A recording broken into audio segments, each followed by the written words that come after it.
Today we are going to spiralize some zucchini for zoodles. If you don't have a spiralizer, some of the more common brands are around 30 bucks. This one I got on Amazon, and I have a full review. You can check out the video description down below if you want to see the full review on this.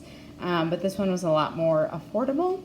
Anyway, we're going to start out with a kind of medium-sized zucchini here. The larger ones can be a little bitter, so that's why you are better off making the zoodles out of the smaller ones.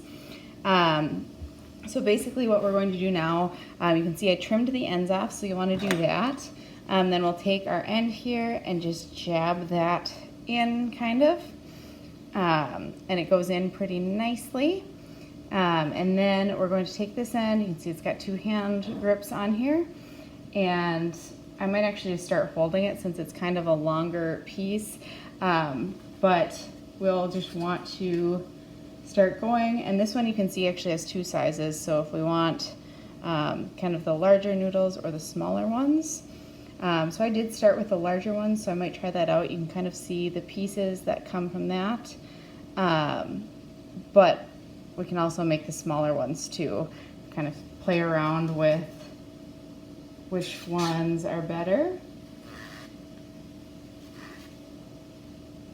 And you can peel these if you, for some reason, are against the peel, but they do have a lot of good ingredients in there, so I would recommend keeping them. So the top just kind of fell off, so I'm just going to keep going by hand until I get closer in. But you can kind of see the size noodles that are coming off of this. So that is essentially all we need to do to spiralize zucchini noodles. If you don't have a spiralizer and don't want to buy one, you can also use like a cheese peeler or a mandolin. You can cut more like lasagna style noodles. And obviously you can cut them by hand, but that would be a lot more work.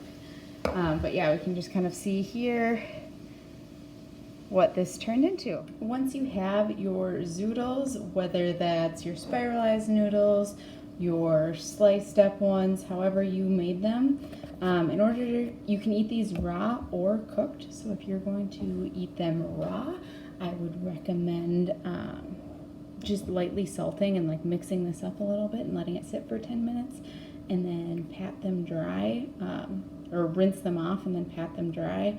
This will just help bring a little bit of the moisture out and make them a little more pleasant to eat. If you do want to cook these, you can saute them over medium heat for roughly 3 minutes, just until they're slightly softened, and then season and eat as you would any other noodles. Thanks for joining me. Be sure to check out our other gardening videos and cooking videos, and if you like this, leave us a thumbs up and subscribe.